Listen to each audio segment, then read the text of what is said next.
Welcome to the Evening Gamer. I'm Taylor. And I'm Guy. Welcome, everybody.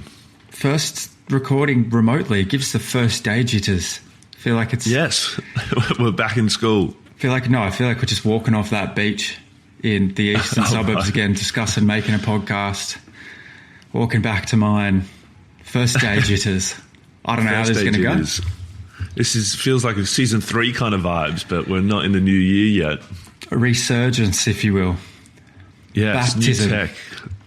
Indeed. We got new mics, new camera on the rig, doing it remotely, so we'll see how this plays. Our listeners might be happy. I mean, I don't know what the lip smackiness is like on these new mics, but Kyle might be happy about that. Kyle's corner, he always raves about the lip smacking, but we'll wait to see feedback from them. And I was saying to you before, it might prevent us from talking over each other a little bit, because I've noticed that, especially with the party ups, I've noticed it's hard when there's 3 of you. It's so hard. To cue who's going to speak next. So yeah, we almost need hand raising signals or something. I know, which we can do remotely. So we could do it in person as well. And I think Andrew did put his hand up at one point.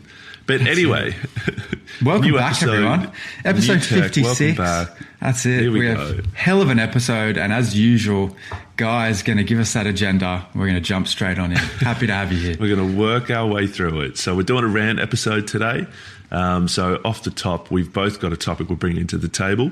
And before we get into that, though, we obviously ran a competition recently, and it was one of the fastest competition runs to actual sort of a winner being sort of selected. So congrats to Richard, who messaged us. I'm pretty sure that's right. But it's a good does he want his name. last name out there? Oh, yeah, shit. You always do this. That's all right. That's fine. That's editing take number 1. All good. Just put it on my We'll block that out, Richard. Apologies. And anyway, the game, it was Twisted Metal Jacket, so well done. There was a few people who wrote in. I think we're going to learn from that one and maybe adjust the competitions going forward, just because, you sort of run a competition, we mentioned it halfway through an episode. You almost want to advertise it maybe a little bit more, get a bit more sort of buy-in. But hey, if you're a listener, and you caught on, more power to you.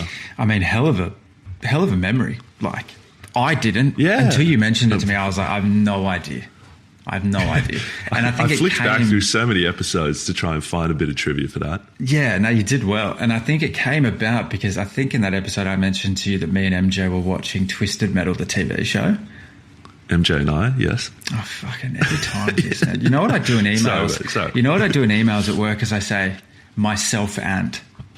which I think is fine. Right. Okay. That's fine. Yeah, whatever. It's fine. So what were you watching? MJ and yourself were watching what? Twisted Metal. And I think that's how we ended up speaking about that whole story. Right. I just always find it so funny how you end up on topics. The segues that lead you into certain talking points. So that's we segue hard. We segue hard. Segue media. But yeah, Richard, hell of a memory, man. You remember Guy's stories better than I do. So well done. He remembers better than I do as well. But yeah, I think he just said he was listening to that episode and just happened to be on it. So, well done to him. It. And now Guy's escapades leading to the downfall of a business are out there in perpetuity for everyone to listen to twice now. Yeah, true. I mean, I wonder if there's some guy out there going I remember them. He's like, wait a minute. Business the late fees were what triggered my business to fail. Yeah, wait a minute. Didn't I work for Blockbuster?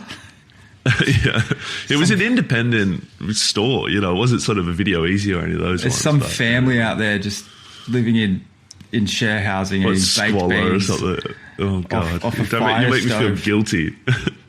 And listening to the Evening Gamer being like, I'm going to get this guy. Well, if they're going to see a Stan advert for Twisted Metal TV show and go get PTSD from it or something. Just get the shakes. And hate that show. Very true. So you wanted to chat about sport off the top, because a fair bit of sport's been going on, and congratulations to Queensland. Obviously, we're Australian. Very keen on the AFL. Obviously, the NRL was on last night. Today's a public holiday in Australia. So, it's a good time in Australia. It is, and we're at that point of the year where there's the transition between summer and winter sports now. And I feel like winter sports have come to an end, but if you're a Queenslander or live in Brisbane, what a what a year it's been for you. You got the State of Origin. The Lions won the AFL. They won the flag. That was a couple of weeks ago. The Broncos had a hell of a run in the NRL. So I've only just recently gone to... I knew League was always there, kind of watched it. I'm a Union boy. So are you before League. But, with the Misso being a diehard Roosters fan, I've really gotten into it a bit more this year. And you have, haven't you? I think we...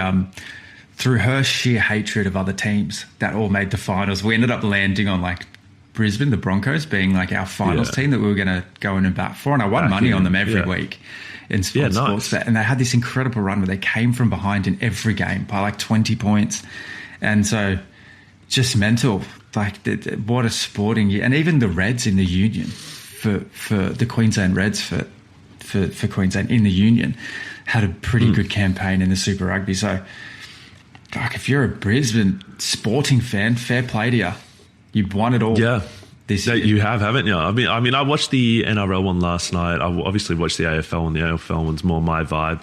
But yeah, I mean, sort of the AFL one was crazy. They were drawn half time. You couldn't split the teams, and then Brisbane just blew it. Smashed them. Which they did against Sydney as well. Remember last year? Yeah. That was over way quicker though. Geelong at least hung in there for another half quarter. But in AFL, how quickly it can flip, and how just quick. It's such a momentum game. It's such a bounce of the ball game. Obviously, there's a lot of great players, individual efforts, the speckies, all that spectator stuff is fantastic. But it's a momentum game. And that you're still in it via halftime, when halftime comes around, even if you've got a deficit of 30. You made it to grand final, you're a team that has substance. The momentum can swing. Yeah. You can come back from that. And doesn't it seems in AFL the momentum does swing pretty hard. I feel almost more than some other sports where it's, you can have a team ahead by the half and then the other team just comes back and you're you're not out of it yet. Yeah, which is such a funny thing about sports because that comes back to psychology. Doesn't it? Sports psychology, there's nothing really different that's happening. Some calls can go your way, but when we talk about momentum and capitalising on it, that's up to the players. So yeah, too true. I mean, Geelong, you could see Dangerfield just didn't have the legs, and obviously he knocked out the full forward, Jeremy Cameron, and that was sort of around where everything went downhill for them. Well, I remember one of the commentators said halfway through that third quarter, why are both Dangerfield and the other one off? Oh, the pretty boy one. What's his name? Oh, Bailey Smith. Yeah, no, and the other one. And he's like, why are they both off, right? Their two biggest running forwards. And as soon as he said that, Brisbane just foot to the floor. It was crazy. Yeah. Anyway, this isn't a sporting podcast, but I just wanted to mention that. Yes. So much going on. And obviously the F1, Oscar Piastri, that's heating up with Lando Norris. Yeah, I know. I saw some clips on that. I feel bad for Piastri. He seemed, they were all celebrating the Constructors' Championship, and he was in the media pen going, I ain't playing a part of that. Yeah, it's just, it kind of gets exhausting with Martin Brundle and Crofty. You got Sky Sports, British They're outlet. Clearly Lando supporters. Yeah, British media with British commentators, big bias towards British drivers going for the championship. But anyway, so much to watch. We transition into golf and cricket, which is true Australian sport. So, fair play Brisbane. Just wanted to give that shout out. It was just crazy couple of weeks of sport. Yeah, I mean, I'm certainly more like my winter sports, but I have been getting into the cricket a little bit, so it is good. And I mean, as we wind down for the year, it's sort of a good time with there not being sort of as much sport on, if you will, to get some video gaming done. And this is a gaming podcast. So what have you been playing recently, Taylor? I've been actually playing a few games, as I always do. I seem to have 3 or 4, which I was just saying to you before we started recording, I'm going to stop doing that. I'm actually a bit fatigued with gaming at the moment. Over the weekend, I finished Lies of P Overture and Death Stranding. Yeah, the DLC. And Death Stranding 1. Because I'd played a lot of Death Stranding, but I hadn't finished it. So I'd kind of played to a point where I understood the world build, the game as a whole, the upgrades, the basic storyline, but just hadn't finished off that storyline. So yeah, I've been playing gaming quite a bit, and I'm ready for a bit of a break, to be fair. What about yourself? What do you right. I mean, I'm probably the opposite. I haven't been able to get much time to game. I sort of work at the moment. It's been pretty rough, and then over the weekend I'm sort of drowning my sorrows. So the gaming time is certainly taken a knock. But I have been playing Hades 2, so nice. I got on that one. I'm still working my way through Dragon Age: The Veiled Guard, and I've for some reason saw Deep Rock Galactic released a Survivor game. It's an interesting game. It's like top-down, sort of that Diablo style, where you're running around. And I remember I talked about sort of in Guilty Pleasure Gaming, the amount of controls that are in a video game, and you're sort of just using one to maneuver around. And this is of that ilk. It sort of seems to be this new genre that's kind of starting up, where I'd probably, and this is going to sound pretty, red hot take, but it's like a boomer style video game, where like you pretty much switch your brain off, and you're just sort of maneuvering constantly without much skill, much effort, and it is actually addicting though. Like you get levels up and it's the progression tree, all the rest of it, and you sort of eventually have these characters doing crazy moves, but it's still simple. It's not a very technical game by any stretch. How similar is it to the Deep Rock Galactic that we've played? Obviously, that's not top down, but like in terms of the objectives.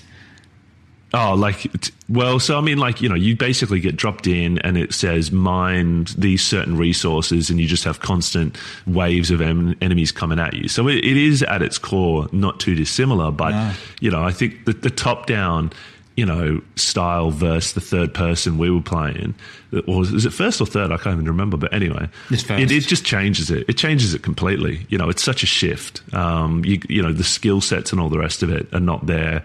And as I said, you're just using one button on a controller, not many. Which changes the whole vibe of any game. Which is funny because Silksong's the same thing. Like you play it on a controller, and it's like 3 buttons, right? Move and attack and jump. And that's 2 games this year that are doing well, that are really easy to play. Yeah. Which is interesting. It's just a genre, and we're going to see more of them, of these kind of top-down survivor games. You're calling yourself a boomer gamer as well? Yeah, well, yeah. But Hades 2, the other game I've been playing at the moment, and this one's been rated one of the highest games of the year thus far, and I'm a bit torn on it because it's a sequel, and anytime you play a sequel, you sort of know coming in it's going to be more of the same. And I enjoyed Hades 1, but you kind of go, if they're just improving on the original, and the original was great, do you get marks for improving on it and not breaking, and doing something new, if you know what I mean? Like, because you sort of, I'm playing it and it's similar assets, it's sort of, they've redesigned things. There's new levels, of course, but there's sort of parts where you go, well, the core design is still there, so you kind of going, is it a bit of a cop out for not sort of really recreating the whole thing of it? I don't know. Yeah, it's a tough one with sequels because if you say it's a sequel, you have a game. It means you have a base game. Yeah. You got to build on that. But at the same time, you can't just copy and paste. And I think that we were talking about this with there are a lot of sequels in gaming last year, and I remember talking about this and saying, like, I just don't think sequels actually rate that well because it is more of the same. Like, what can you really whack in there? Like, if it's truly a sequel, you got to build on the storyline from the first. That's what a sequel is. So you can't rewrite an entire storyline. So what can you control? You can't really control too much of the characters, right? Or their build per se, because you got to assume that a lot of the abilities and stuff have to make sense. They have to translate. So you're trapped into that avenue. So what can you do? You can bring in new cosmetics. You can bring in new abilities. You can bring in new leveling up systems. You can bring in new enemies, all these types of things. But then the argument is, okay, well, you just got a DLC plus. Exactly. You know what I mean? So exactly. I just don't think sequels ever rate as well as the first one. It's the same as The Last of Us. Like, even The Last of Us, that I just recently played both of them. And the storyline in the second one is arguably way better than the first. And the gameplay is arguably better as well. But the first one paved the way. It was a trailblazer. It introduced everything. It did it first. And the first one rated better than the second one. When we reviewed it, it scored better. Because I think, and that's just the way it is. It's like the bar's already been set here you're going to bring out a sequel, you run the danger of not lifting that bar high enough to get the points. Yeah, I know what you mean. Like, you know, 'cause obviously The Last of Us, the story, you know, really played on, you know, and kind of lift up the ante, so to speak. Whereas with this, you know, Hades 2 game, I'm sort of like, I'm playing it and sort of obviously all the reviewers out there are rating it really highly, and it is fun to play, don't get me wrong, but I'm like, the story, you know, like it's a lot of text-based conversation, you know, which I've never been too much of a fan of. You know, it's not a lot of it where you're sort of getting dragged on with screens and screens and screens of text, but still, I'm just sort of surprised, I guess, that it's scored as well as it has. Like, it plays well. It does play well. But, you know, I'm just, obviously, once we do a full review of it, we'll see how we land on it. Yeah, I mean, I saw it in a conversation where, look, I did an early Google on what the nominations for Game of the Year would be, and that article reinforced what we spoke about in terms of the ones we listed. They're certainly on there. But I was surprised to see in this article that Hades 2 got a mention. And it was for that reason, basically, that it's a sequel. And when I watched the gameplay, it looked very, very similar to the first. Yeah. And there are very few games out there where the same again is what people want. And I think one of them was definitely Zelda. Zelda can get away with that. More of the same. Like, if I could just bring out another, you know, like Breath of the Wild, Tears of the Kingdom, they both did very well. And because people can't get enough of that. Like, the Zelda games are so beautiful, special, easy to play. Yeah. I hear you. I mean, you like, there's obviously, you know, if we look through some of the big releases, you know, that this year are coming up, you know, so many of them are sequels where it is more of the same. You know, and you sort of, like, I guess, you know, there's that feeling of going, like the sequels in movies, you know, it's a tightrope where it's like, you know, it's already done well. So the companies just go, well, let's do it again, you know, and sort of twist it, morph it, change it a bit, you know, and many people go, look, I enjoyed the first one, so I will play the second one or watch the second movie just for that reason alone. So it's sort of a guaranteed IP that has market presence, so they don't have to maybe market it as much as they would do if it was an OG IP. Yeah, very true. I mean, you got the cult following. You can lean on the rating and the reviews of the first one for advertising and marketing. Like, yeah, I get that. I think it's easier to do in movies. It's easier to tell, you know, like it's harder to tell a story in gaming. You got to intertwine it with challenge and entertainment and mechanics and you know, all these other things because I certainly don't play games exactly just for the storyline. I just don't. You know what I mean? Like, finishing Death Stranding and some of those cutscenes going for 40 minutes, I was like, this isn't a game. Let me roll it out to me at a cadence that makes sense through the gameplay. Like, I shouldn't be watching an hour of story at the end because you failed to do this during. So I think it's easier. I think it's easier to do it in movies to kind of win back your audience because you can just progress that storyline. And as long as there's entertainment, surprises, and character development along the way, I think it's harder in gaming, and I think that's why sequels struggle. Yeah, true.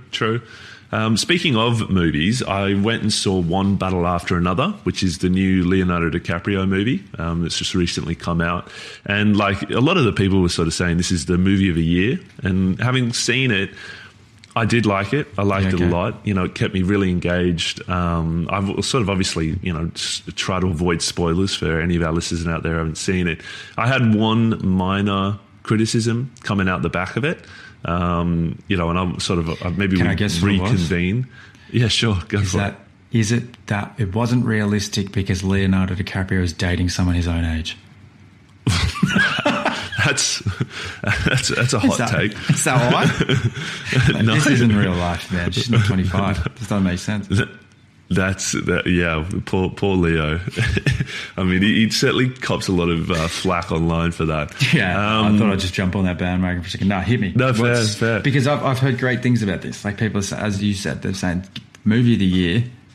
So I'm keen to hear what you did. Well, I think we'll do what we did last time, where you go see it, then let's reconvene. We'll do spoiler warnings, because if I'm about to say it, I don't want to give it away and, you know. No, it sounds good though. Like, is what you didn't like about it a spoiler, Or could you talk about that? No, it is, yeah. Like, it'd just be, it'd be a spoiler. It'd be a spoiler. Well, you're welcome, everyone out there, because I've just saved you.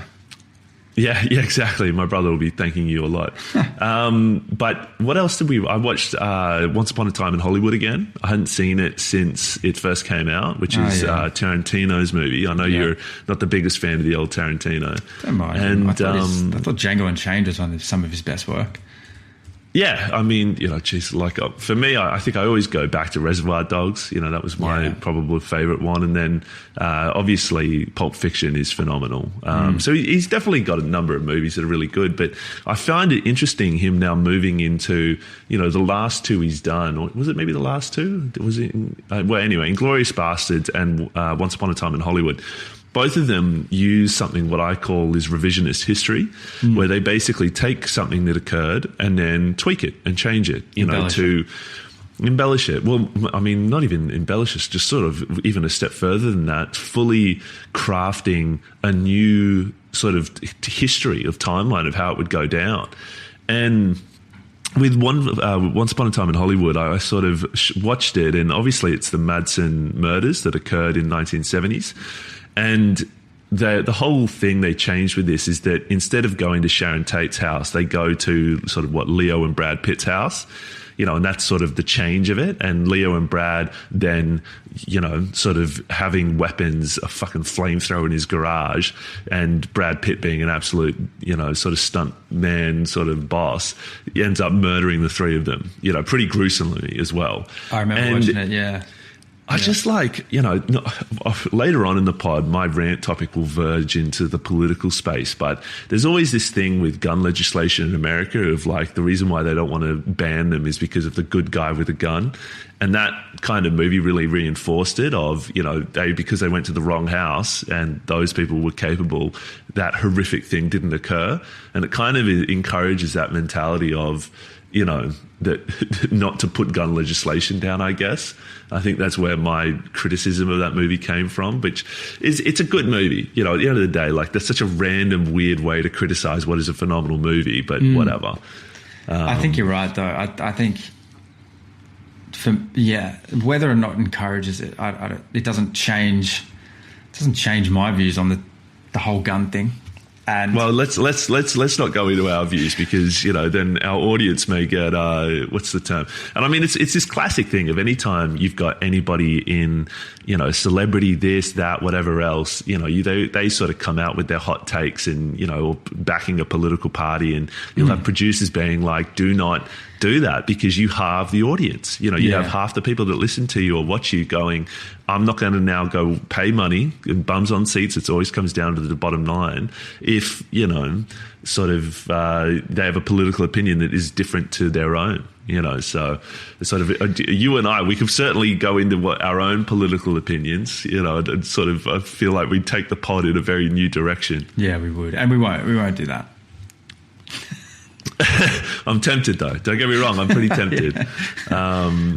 Geez, because there's a lot of shit going on in the world. Obviously, when is there not? But at the moment, it certainly feels heightened.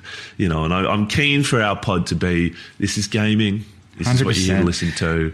Relax. Take your mind back off the constant barrage of horrific stories that bombard your newsfeed. Yeah. Also, if you're over algorithms, Instagram, the content that you see, you can reset that. I think Kyle introduced this to me. If you go into settings, I don't know the exact pathway to get there, but if you go into settings, content, refresh preferences and cookies, you'll literally just get random reels again. It delete your algorithm. And like I've reprogrammed mine now. I know because it was driving me crazy. Like every time I jumped on Instagram, it was something this, Trump that, Palestine, Israel this, and I can't do this anymore. So I just deleted them, and now it's just I just watch. There's F1 reels, and most of them are just like reels on dogs and animals, and it's So if you want to do that, you can go into Instagram and just clean the slate. It's a good hot take. Like I tend to try and almost force the algorithm to change just by like staying on clips longer that I actually would want to see, and then trying to swipe quickly if it's one I don't want to see. Sort of my way of trying to force the algorithm back into what I want to hear about. Yeah. I also, did I tell you I finished Overture over the weekend, the Liza P DLC. Yeah, you mentioned it. Yeah. And look, I might speak to it more in a subsequent episode, but sure. Geez, that game is just so polished. Like halfway, because I did an entire new run through. I think I told you like that you need to start the DLC. You need to get to chapter 7, and I was at chapter 1. I just started an NG and put the game down, conflicting priorities. So I had to start the game again, second run through. And by the time By the time I got to chapter 7, I was like, it's 3 more chapters till the end. It'll level me up more. I'll be able to finish some of the storylines I didn't do in the first run. I may as well just finish it. So the last 4 weeks, I've done an entire run through of Lies of P and finished the DLC Overture. And originally when I started playing Overture, and as I said, I'll get into it in another episode, but it's just such a polished game. Like it plays so well. But originally I was like, I think I'm going to make amendments to my initial review and rating of Lies of P, because mechanically I was like, this is such a change of pace from other games I've enjoyed in the interim that I don't know if it works that well. And like the grievance that I had was no regs. The issue that I had was no regs, and it's because in Lies of P the enemies attack so fast, and it's a parry game, so like they can cover like the area of a battlefield in like 0.3 seconds. Yeah. And like, so what you end up doing is you have this moment as the game where you're like, is it safe to heal right now? Can I heal? Can I change my Legion arm? These are all things that take under a second to do. Yeah. But so what you end up doing is you end up like queuing a heal, and then the enemy moves towards you. So you end up trying to parry, and then they hit again, and so you end up trying to dodge, and you end up with just like the game just can't pick up on all the input. And so by the time you come out of it, you haven't healed. And you're like, fuck, but I got 2 successful dodges away. So now you're spamming the heal button, and it's not working because it's still getting through the inputs, because it's changed so quickly on you. Loads up the inputs and... Yeah. And so like there were times there, MJ beside me, I was like, heal! Fucking heal! How many times do I have to click this button? Like how many times? And it's one of those things where it's like, oh, well, the argument's like, well, you've been spamming the controller. It's like, I've been spamming the controller because the game's been spamming me. Like you can't have this equation where it's like the game does something and the controller can't keep up. That's not gaming. That's not the way it works. If it's going to be fast gameplay, it needs to be fast reaction time. And I have the reactions. The controller's just not keeping up. Yeah. And then as I went further and further through the DLC, I just remembered that that's how this game plays. You need to get it all right all the time. Yeah. The parries, the dodges, the heals, when to do it. It's part of the challenge.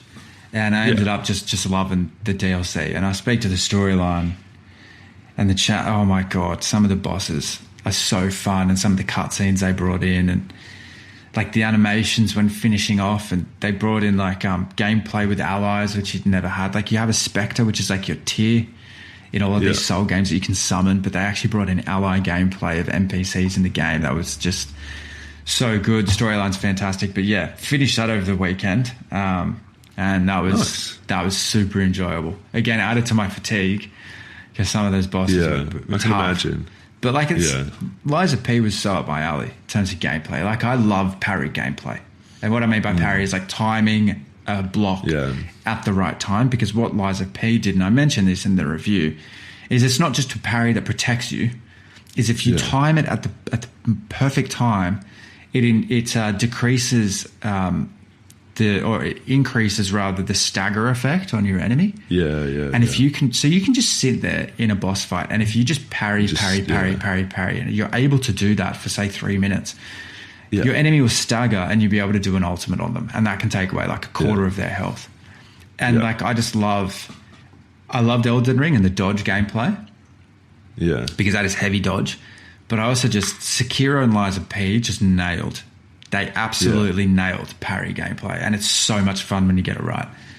Yeah. I mean, Elden Ring had parry. You know, I do remember sort of, seeing clips of people doing it. But it's such an interesting thing of going, when you play those kind of games, are you more of a dodge person, more of a parry person? You know, because I'm definitely more of a dodge kind of person than sort of the parry side. But, you know, I think a lot of gamers, you know, you'd ask them and they'd probably be of one or two camps of going, you know, do you get up close and personal and go for the parry, or do you dodging around the battlefield faster? I think for me, there's something more enjoyable about the stand staunch and parry. It just seems like more of a fight. Like in dodge gameplay, you just seem like you're running a lot of the time. Yeah. It's hard to stay really close, really tight. Often you need to dodge the right way, because if you dodge into an attack, you'll get hit by it. So it's higher risk, high reward. You know. Yeah, and I think I love Elden Ring. It's my favorite. Just bump my mic. It's my favorite game of all time, arguably. Yeah. But the parry was an Ash of War. So to parry, you had to have a shield that, I remember, had the special ability, which they called Ashes of War, which you put on the shield, and then you had to time it. And so whenever you'd use the Ash of War, you'd actually use FP, which was your mage meter.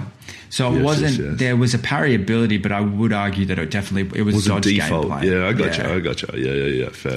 That's a good call out. But yeah, super enjoyable. So if you're a Liza P fanatic, and I know that episode trended, I'll be doing the Overture rant review very, very soon. So stay tuned. Nice. Fair enough. So what else we got on a run sheet? So do you want to go into my rant topic? Do you want to do yours? Where are we at? Let's do yours, mate. I think yours is pretty interesting. All right. And so as we said before, we touched on maybe going a little bit political in this episode. And as we all would have heard, EA, which is a gaming company that has been around for pretty much what feels like the start of gaming time, has looking to be sold to a consortium of Saudi Arabia's public investment fund, and of course our Jared Kushner in some conglomerate who are going to take 100% ownership of the company. You know, sort of the franchises we've all known, grown to love, the Battlefield, Madden, even Mass Effect. And I find it interesting. It's sort of BioWare, and Jared Kushner, and, we sort of all know who he is related to, or if you don't know, he is Ivanka Trump's daughter's husband.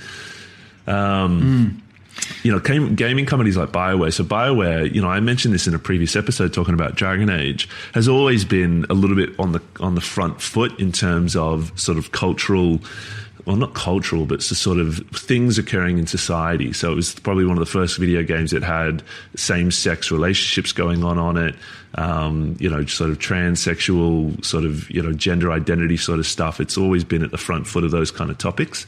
So now being purchased by EA and, not being purchased by EA, but EA being purchased by this Saudi conglomerate.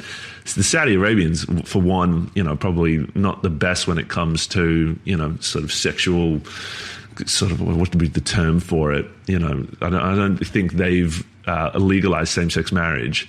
So I have a feeling BioWare from this point forward is not exactly going to be playing that kind of sort of vibe anymore. Sorry to interrupt. I'm reading on this. Is EA an Australian-led company? No. Who's Andrew Wilson? No idea. I haven't heard that now. I'm reading an article here that says Andrew Wilson, the Geelong-born surfer turned video game executive, has pulled off one of the biggest corporate deals of the decade. EA, the $55 billion gaming giant behind Madden and FIFA, will go private in a record-leveraged buyout led by Saudi Arabia's public investment fund, private equity firm Silver Lake, and Jared Kushner's affinity partners. So I don't know where this Aussie fits into it. No, I got it. So he's an Australian businessman since he's been the CEO of EA since 2013. So he's the CEO of EA. That's kind of how that. I didn't know he's Australian. There you go. Well, I mean, now we've got an Australian angle on this as well. All that Geelong money couldn't buy you the flag, though. Jeez, I mean, I think there's occasionally been whispers that Geelong has been a little bit questionable with their money, brown paper bags. But anyway, it's sort of, what do I know? But it's yeah. Sorry, I was going to say AFL's a cult, but anyway, no, you can't. Okay, all right. We'll save that for another episode. But yeah, it is sad to see. Like, and what I mean by sad to see on this is like, you know, if politics sort of get involved within the gaming industry, you know, and we'll probably see calls for EA to be boycotted, you know, if games get released once this deal gets done, you know, and sort of it'll force you to have sort of almost an opinion of going, look, I really want to play, you know, the next whatever it might be, you know, Battlefield game, but, you know, I might not feel like I want to give them my money. You know, and that's sort of obviously that tends to happen, you know, cancel culture, you know, so we're sort of really getting into the political zeitgeist, but, you know, it's not great. But I think the gaming community, and this is a sweeping statement, okay, so just to preface, this is a sweeping statement. It's based on no research, just my own opinion of what I've seen, what I've heard, what I've read. The gaming community seems to lean more conservative for me. Like they're complaining about dual female protagonists. They're complaining about inclusion D&I. They're complaining about the ghost of Yotei protagonist being a woman. It's like, get the fuck over it. So like when I hear that these companies are involved in a buyout, I don't think there'll be any concern there for the majority of gamers at all about where their money goes. Yeah, I mean, I hear you. Like, you know, it'll be interesting to see if there is a boycott and how it swings. Like, I probably wouldn't say that gaming is more conservative.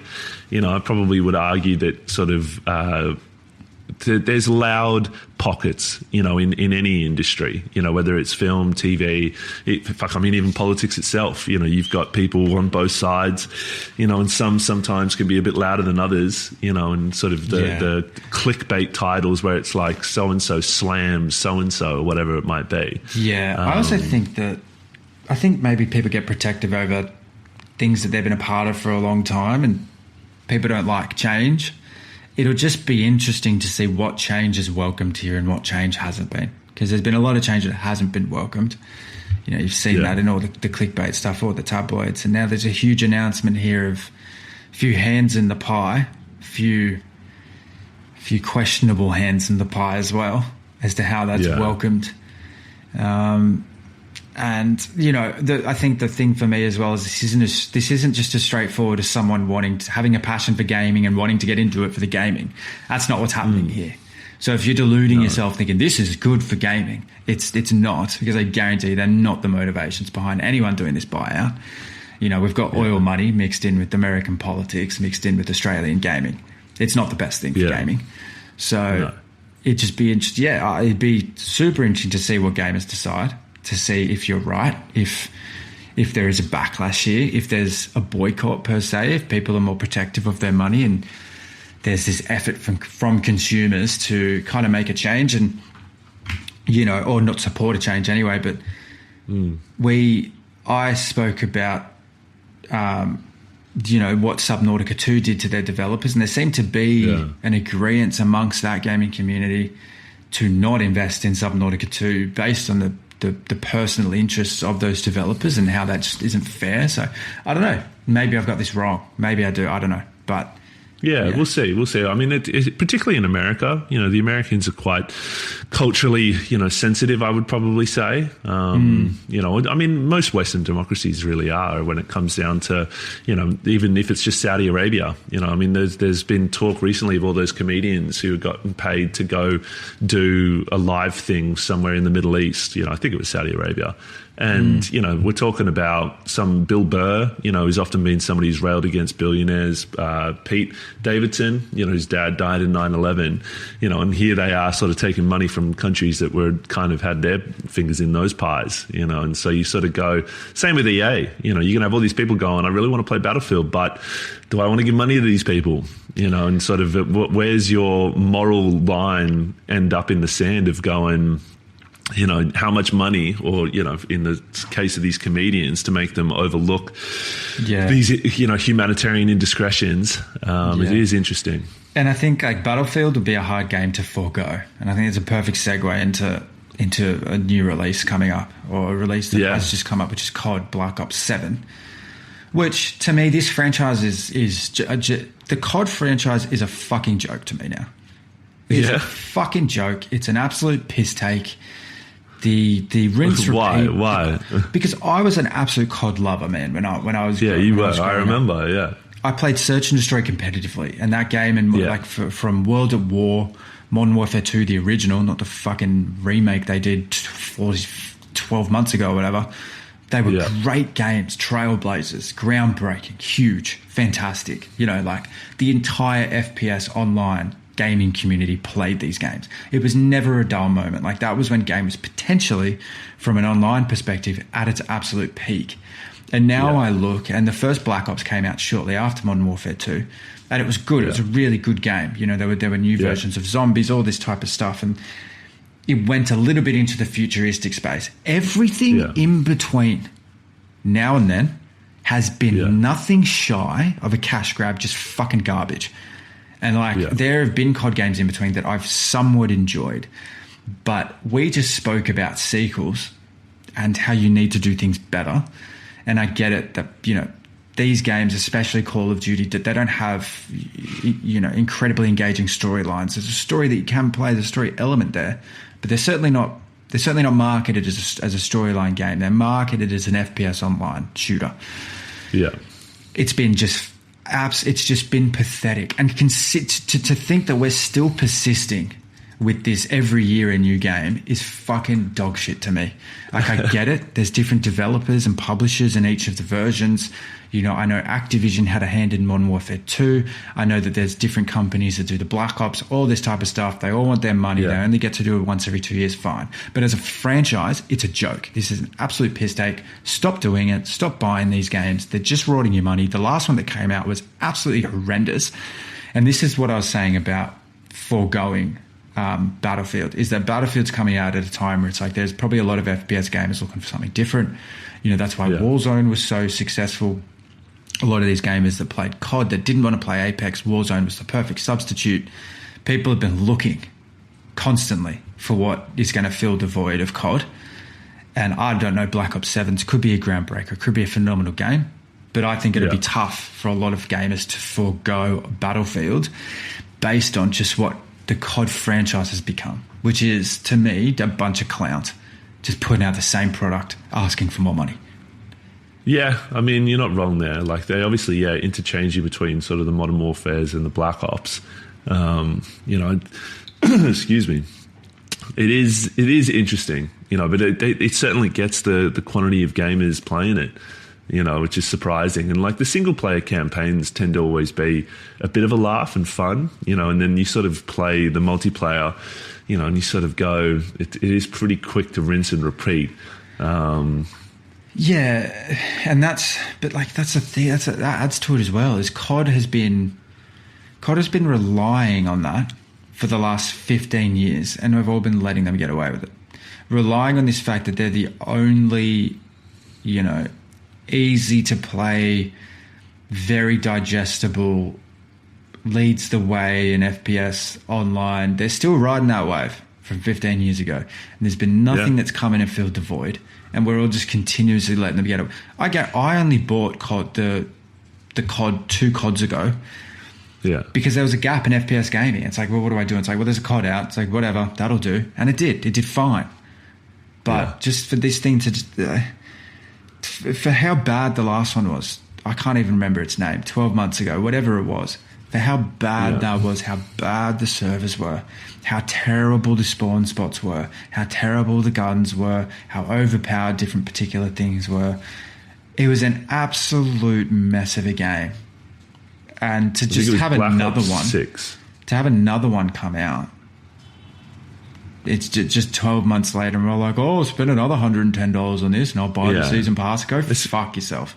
It's basically, you know, FIFA of first-person shooters, you know.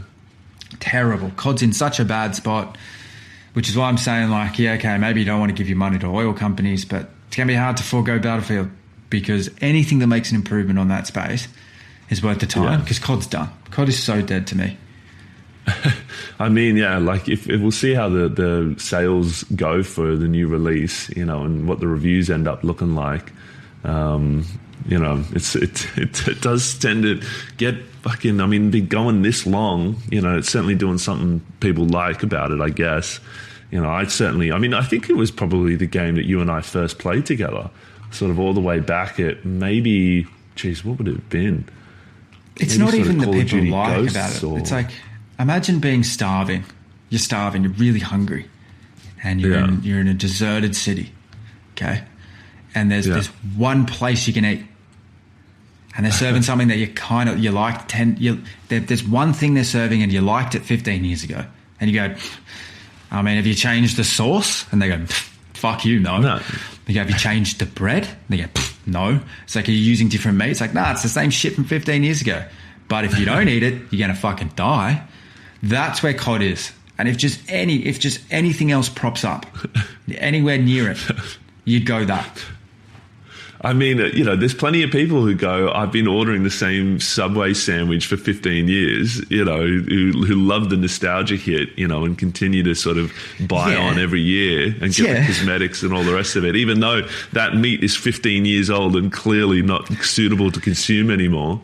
But that's fine. If the product came out 15 years ago and we're all still playing that's fine. But imagine if that franchise rebranded it and just gave you the same shit, upped the price every year. And you were like, I've been eating this sandwich for 15 years and it's the exact same. It just costs more. You've made no changes and you're only getting me to eat it because there's no one else around here. There's no other restaurants. I mean, that is such a good representation of where we are as a society. Look at the cost of a fucking Big Mac burger now compared to 15 years ago. And when was the last time you had a Big Mac? Slapping us around. Well, not a while ago, I'll be honest. Yeah, there you go. You're opting out for competition.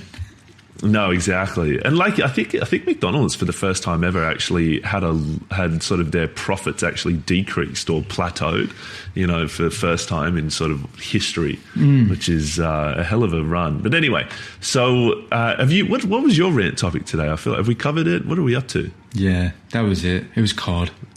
It was COD. Okay, yeah. All right. Hey, fair. Silent Hill F came out. Did you see that? Yeah. I did. I watched the trailer for it, yes. It looks looking good. Not bad, yeah. I mean, geez, I've been meaning to say, so we've had a number of releases that have just occurred that we, even when we recorded that WoW episode, these releases were obviously going on. And we like to sort of mention it, although I think most of our listeners are probably knowing about these releases, from their various other channels. But we've had the Indiana Jones Order of Giants DLC got released, Borderlands 4, Dying Light the Beast, which I'm hearing really good things about. Ghost of Yotei is sort of getting a little bit of, not say mixed reviews, but sort of people going, look, it is a lot of more of the same with a bit of an Assassin's Creed kind of storyline slapped into it, and sort of not as trailblazing as the first one.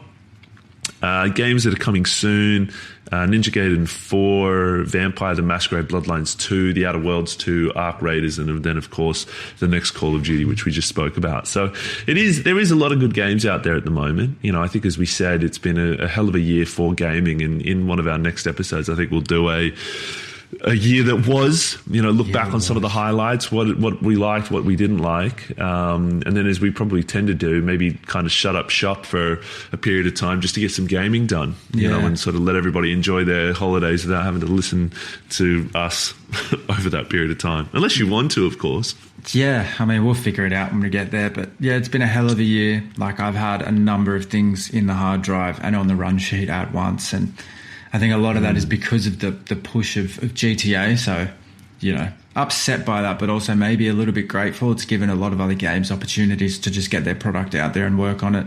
There's been some disappointments, but yeah, I mean, it's been an absolutely full game year of gaming. So really keen to get that episode, speak about it, discuss our nominations for Game of the Year, and then ultimately see what wins it and why. Because I think that for me, there's at least 5, but we'll get to that at a later date. Some really exciting drops coming up there as well that you mentioned, which I'll definitely play a handful of them for sure. Yeah, me too. I'm looking forward to getting some good gaming done. I've got to finally clear out Dragon Age: The Veilguard. It's really been sort of weighing me down and halting my progress on a lot of other games I want to play. But at the same time, I'm sort of enjoying the fact that the price of these games as they come out, dropping at $110, by the time I'm getting to it, it's sort of a much more palatable expense. Yeah, that's it. And there's the week of the gaming week coming up in Melbourne in Fed Square. Yes. As we mentioned in a previous episode, we got some friends down there. They're there on the 9th. Fungies will have a store. You'll see the Evening Game advertised there as well. So pop down if you're a follower and you're in Melbourne. Congrats to Brisbane and Queensland on their incredible sporting run this year. That was insane to watch. For everyone in New South Wales, hope you enjoyed your long weekend. Hope you enjoyed this episode. Thanks for having us and thanks for listening. Super happy to have you here. Well done to Richard for winning the competition. More to come. But most importantly, Guy, don't be an NPC. Keep leveling up, everybody. Thanks, everyone.